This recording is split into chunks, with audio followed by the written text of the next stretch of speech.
Isang mapagpalang umaga sa ating lahat, mga kapatid ko kay Kristo.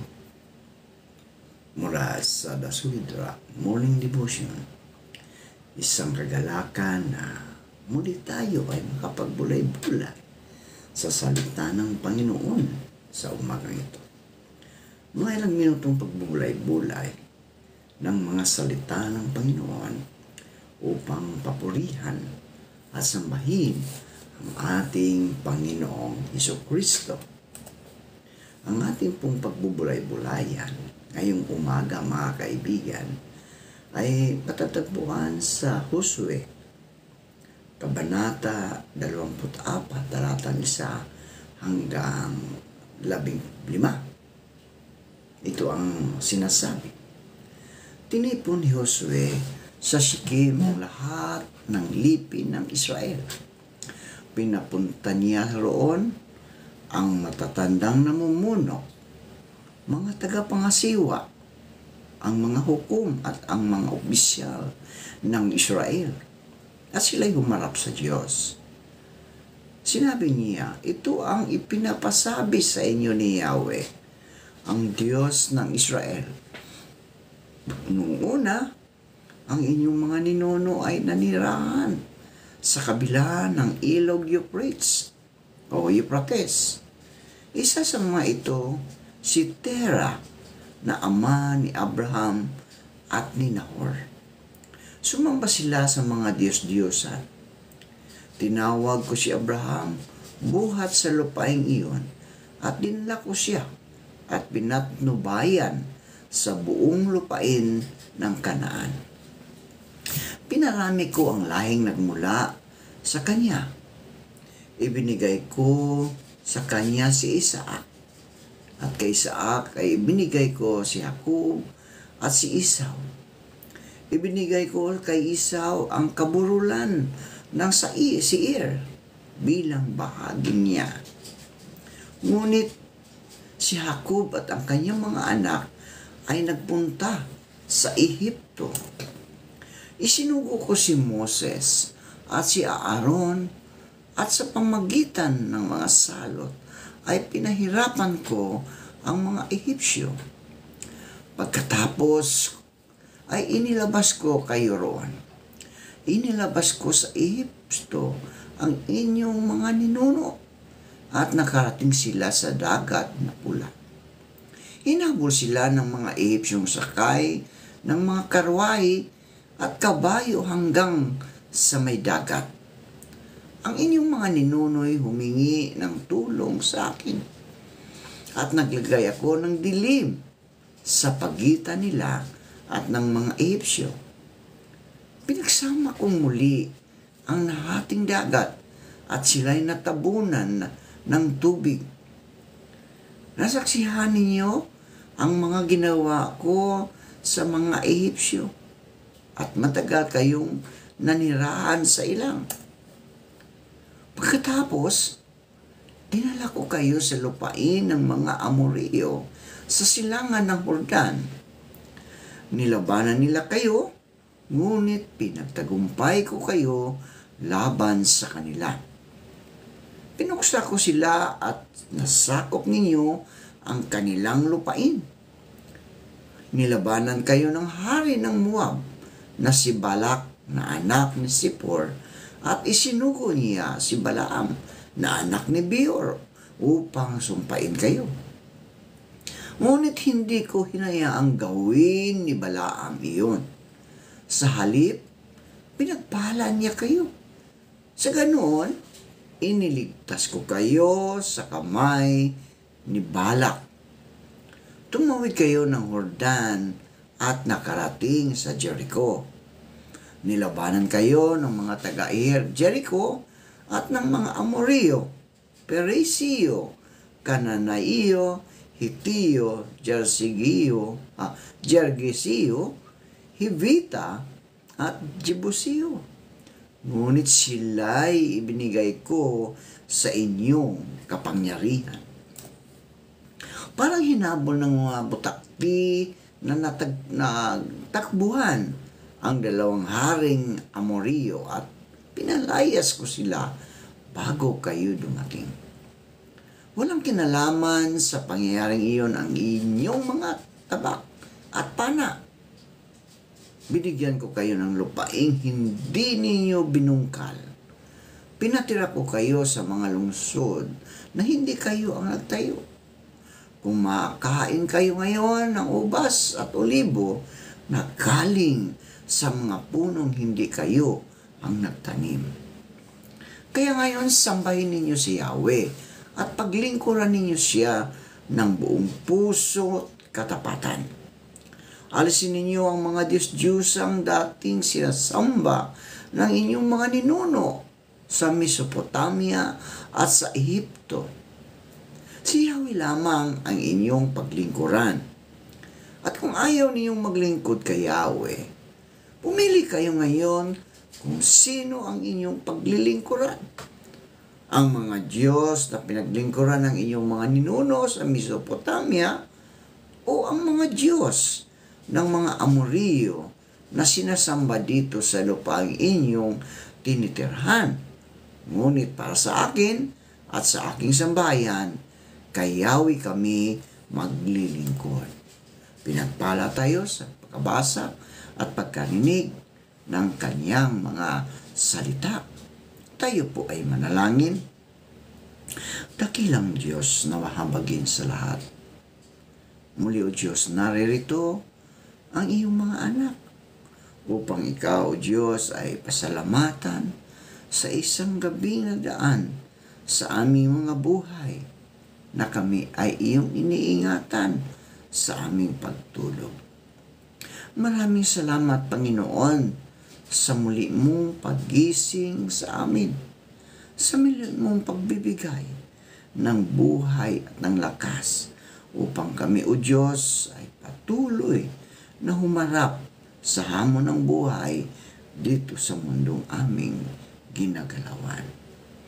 Panginoong Hesus, patuloy kong itinataas sa inyo ang aming mga kaibigang mga matatanda, ang mga senior citizen, Panginoon, na sila ingatan mo sa panahon ngayon dahil ito ay maulan, mabaha, basa ang kalsada, madulas. O Diyos, ingatan mo po kaming mga senior, Panginoon, upang hindi kami mapahamak, Panginoon. Hawakan niyo po ang aming mga kamay upang kami, o Diyos, ay hindi mabuwal sa mga pagsubok, sa mga tukso, Panginoon. Gayon din po, Panginoon, aming inilalapit sa inyo ang aming mga kaibigang na nasa banig ng karamdaman. Patuloy mo silang abutin, Panginoon. Pagalingin sa mga karamdamang kanilang nararanasan sa panahon ngayon. Ibalik mo ang kanilang mga lakas na nawala dahil sa karamdaman. Maging ito man ay cancer, maging ito man ay diabetes, high blood, at sipon, ubo, Panginoon. Lord, tanggalin na po ninyo ang mga karamdamang iyan sa buhay ng iyong mga anak, Panginoon. Dalangin ko, O Diyos, ang mga kabataan naming mga estudyante. Patuloy mo silang gabayan, ingatan, maghari ka sa kanilang mga buhay upang sila, Panginoon, ay patuloy na makasunod sa iyong mga kautusan, Panginoon, na mahalin ang kapwa. Upang hindi sila, Panginoon, na magkaroon ng magbubuling, Panginoon, sa kanilang kapwa estudyante. Nahahantong sa hindi magandang sitwasyon, Panginoon. Dalangin ko, O Diyos, na ikaw ang siyang maghari sa mga batang ito, Panginoon, sa kanilang mga buhay. Dalhin mo sila, Panginoon, sa buhay na ibinigay mo sa amin, ang buhay na walang hanggan. Kaya Lord, ikaw ang siyang maghari sa bawat puso ng mga kabataang estudyante na ikaw ang siyang kanilang Diyos at tagapagligtas. Gayon din po, Panginoon, patuloy namin inilalapit ang mga guro ng mga paaralan. Patuloy mo silang ingatan, lalong-lalo na ngayon ay maulan-ulan, Panginoon, madalas sa kalsada, sila po'y ingatan mo. Ilayo mo sila sa anumang mga kapahamakan. Gayon din po, Panginoon, sa mga kaibigan namin na nagsisihanda upang pumasok sa kanilang mga trabaho. Ingatan mo sila. Kung sila man ay nagmamaniho ng mga sasakyan, proteksyonan mo sila, Panginoon. Dahil ang kalsada ay madulas dahil sa ulan, Panginoon. Maraming salamat sa ulan na pinagkaloob mo sa iyong mga anak upang makapagpananim o makatanim ang mga magsasaka sa kanilang mga lupain. Makapagtanim ng palay, Panginoon. At madiligan ang mga halaman, mga tanim, at maging isang magandang pagtubo nito, Panginoon, upang maraming pagkain ang aming harvest. Panginoon, salamat sa iyong kabutihan. Tinataas ko rin, O Diyos, ang mga kaibigan naming nakahanap ng trabaho. Patuloy mo silang bigyan ng magandang trabaho, Panginoon, sa tulong ng banal mong Espiritu, upang sila, O Diyos, ay magkaroon ng hanap buhay. Amin din nilalapit sa inyo ang mga nagtatrabaho sa ibang bansa, ang mga OFW. Patuloy mo silang ingatan sa ibang bansa, Panginoon. Ilayo mo sila sa mga kapagsubok sa buhay, sa mga pagtukso, Panginoon. Malayo sila sa kanilang mga mahal sa buhay, Panginoon. Nagtiis sila para mabigyan ng magandang buhay ang kanilang pamilya, Panginoon. Gayon din po, Panginoon, patuloy namin itinataas sa inyo ang mga naninirahan na sa ibang bansa, ang mga nag-migrate sa Canada, sa USA, sa Europe, at ibang parte ng mundo, Panginoon. Lord, naway magliwanag sila sa ibang lugar, Panginoon. At makilala sila na ang kanilang Diyos ang siyang patuloy na naghahari sa kanilang buhay. Tulungan mo sila, Panginoon, upang hindi sila mabuyo sa anumang kapahamakan, sa kasalanan, Panginoon. Bagkus sila ay makapaghikayat, Panginoon, ng mga kaluluwa sa iyong paanan, Panginoon. Upang ang iba naman, O Diyos, ay maligtas din sa anumang kapahamakan, Panginoon. Lord, maraming salamat po. Maraming salamat sa lahat ng mga biyayang aming natanggap. Ito man ay maliit man o malaki.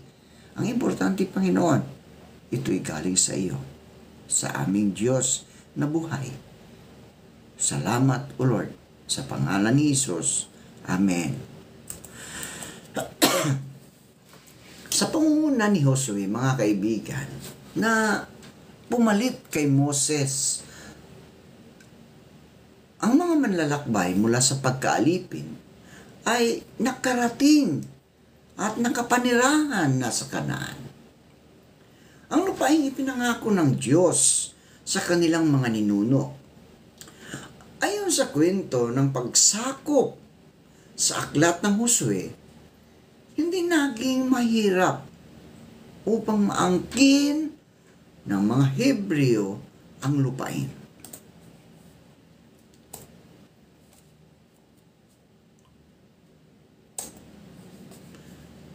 Naging matagumpay sila sa pagpasok roon dahil sa pagsunod at pagtitiwala nila sa Diyos. Yun po, Panginoon. Yun po, mga kaibigan. No? Magtagumpay lang ang ating buhay, mga kaibigan, kung tayo ay sumunod at nagtitiwala sa ating Diyos na buhay. Si Yahweh ang nakikipaglaban, hindi tayo. No? Si Yahweh ang nakikipaglaban o gumawa ng paraan upang kanilang maangkin ang lupa. Ganon din sa buhay natin, mga kaibigan. Kung ano man ang mga pagsubok na ating nararanasan ngayon, magtiwala ka sa Diyos. Siya ang maghanap ng paraan, no? siya ang gumawa ng paraan upang ating masolusyonan ang mga problema na ating kinaharap.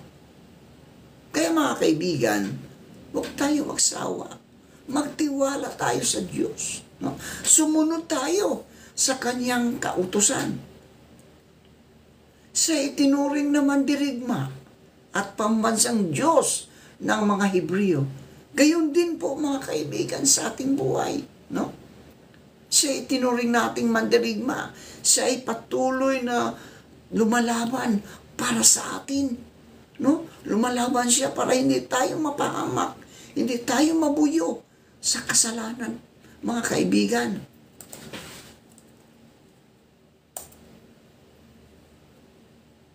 Si Amos ang itinatayang kauna-unahang propeta na naitala ang kanyang buong pahayag sa lumang tipan.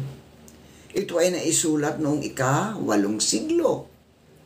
Nagpahayag siya noong nahati na ang Israel sa hilagang kaharian at timog ng kaharian.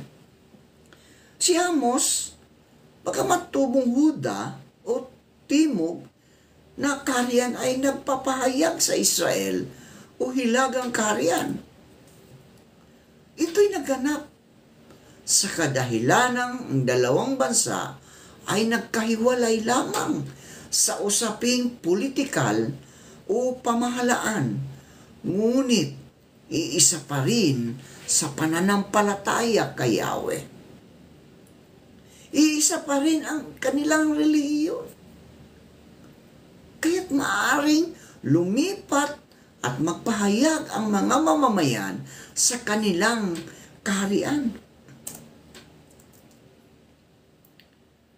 Nangingibabaw pa rin dito ang pagkabahala at pagmamalasakit ng propeta sa bansa na nagbunsod sa kanya sa banal na pagkagalit. Nalalaman niya na nangangailangan ang kanyang bayan ng kaligtasan at pagbabago, mga kaibigan. Sa likod ng pananakot at pagpipigil, hindi siya tumigil sa pagpapahayag alang-alang sa bayan. Ayon sa Ebanghelyo ni San Lucas, kapansin-pansin ang kakaibang malasakit at pagbibigay pansin ni Jesus sa mga mahihirap. May malalang karamdaman at itinakwil ng lipunan. Yung mga tinatawag nating mga social outcast, mga kaibigan. Yung mga nasalaylayan ng lipunan. Si Jesus ay inilalarawan dito na walang itinatangi. No? Walang itinatangi. Kundi mahalaga sa kanya na ang lahat ng makabahagi sa kanyang lipunan. Lalong-lalo na ang mga kapos sa kapalaran. Ang mga maniningilang buwis at mga kitungin ay kasama sa kanyang ministeryo na siyang dahilan upang tuligsain siya ng mga relihiyoso sa kanyang panahon. Siya itinuturing na kaibigan ng mga balo, no? Publikano, lalaking mayayaman at iba pa. Mga kaibigan, tayo po ay patuloy na magtatapat, magtitiwala sa ating Diyos. Dahil hindi niya tayo pabayaan, ni iiwanan man. Ito po yun ang pangako ng Diyos sa atin, mga kasulidra. No? Yun ang pangako sa atin ng Diyos. Hindi niya tayo iwanan ni pabayaan man. Ano man ang ating kaharapin, mga problema sa buhay. May karamdaman man tayo, mga kaibigan. No? Meron man tayong suliranin sa financial. Kaibigan, lumapit ka sa ating Diyos. Dahil siya ang nakikipagdigma para sa atin. Pinuprotektahan niya tayo. Hindi niya tayo iwanan sa lahat ng ating mga laban. Nariyan siya. Laging nakaalalay sa atin. Laging nakatingin sa atin. Ang kailangan mo lang, kaibigan, ang kailangan mo lang, tumawag ka sa Kanya. Manalangin ka. Magnalangin ka, magdasal ka. No? Magbasa ka ng Kanyang mga salita upang ito'y iyong malaman ang lahat ng mga sinasabi ng ating Panginoong Hesukristo. Kaya mga kaibigan ko, kung ikaw man ay naharap sa malaking pagsubok, lumapit ka sa Diyos at ikaw ay tutulungan. Ikaw ay protektahan. Hindi ka niya iwanan ni pabayaan. Tayo po ay manalangin. Salamat o Diyos sa mga salita na aming napagbubulay-bulayan ngayong umaga. Totoo nga, Lord. Naranasan namin ang buhay na nung kami ay nagipit, hindi mo kami pinabayaan. Nariyan ka hanggang sumaklolo, lalong-lalo na sa iyong mga anak. Hindi kami naghirap. Hindi kami nagipit. Sakto lang. Dahil ang sabi mo sa panalangin, bigyan mo kami ng pagkain sa araw na ito. Di ba? Lord, kaya kami ay nagtiwala, O Diyos, na Ikaw ang siyang aming tagapagligtas. Ikaw ang siyang aming protector sa aming mga buhay. Sa lahat, mga pagsubok man ng karamdaman, pagsubok man sa kahirapan, O Diyos, Lord, alam namin na Ikaw, O Diyos, ang siyang magbibigay sa amin ng kaparaanan upang aming itong masolusyonan. Maraming salamat po, Panginoon. At pagpalain mo po, Panginoon, ang mga nagtitiwala, nakikinig sa iyong mga salita ngayong umaga. Ingatan mo sila. Sila man ay papasok na sa kanilang trabaho. Ingatan mo sila, O Diyos. Ilayo mo itong nakikinig sa morning devotion ito na hindi sila mapahamak. Ilayo mo sila sa mga pagsubok, sa mga tukso, Panginoon. Lord, salamat, Panginoon. Salamat sa buhay at lakas na iyong ibinigay. Amen. Ayan. Magandang umaga po, mga kasolid rock. Shout out po sa mga kasolid rock natin dyan sa ibang bansa. No, yung mga nagtatrabaho sa Dubai, no, sa Dammam, sa Qatar, o yung diyan sa Amerika, no, sa mga Amerika, no. Shout out diyan sa inyo, mga kaibigan, kasolid rock. Sa Canada, no, si Ate Luby. Shout out Ate Luby. Naway patuloy ka na maglilingkod sa ating Panginoon diyan sa Canada. Ingatan mo, pagpalain kayo ng Panginoon sa inyong mga buhay sa ibang bansa. O shout out din sa mga taga Mindanao. Mga kaigsuunan ko diya sa Mindanao, maayong buntag. Nga akong mga kaigagawan diha. Pagpalain kayo ng ating Diyos. No? Ingatan kayo ng ating Panginoong Hesukristo sa ating araw-araw na pamumuhay. Shout out sa aking mga kasama sa Philippine Christian University. No? Lalong-lalo sa Union High School of Manila, mga faculty. Pagpalain kayo ng ating Diyos. Ingatan kayo, lalong-lalo na maulan ang panahon. Shout out sa mga narito sa aking TikTok, no? Nakikinig. Maraming salamat, mga kaibigan. Mga shout out din sa mga nakikinig dito sa Facebook. Maraming salamat. Kaya sa Diyos ang papuri sa ating lahat. Pagpalain tayo ng Panginoong Hesukristo. Amen.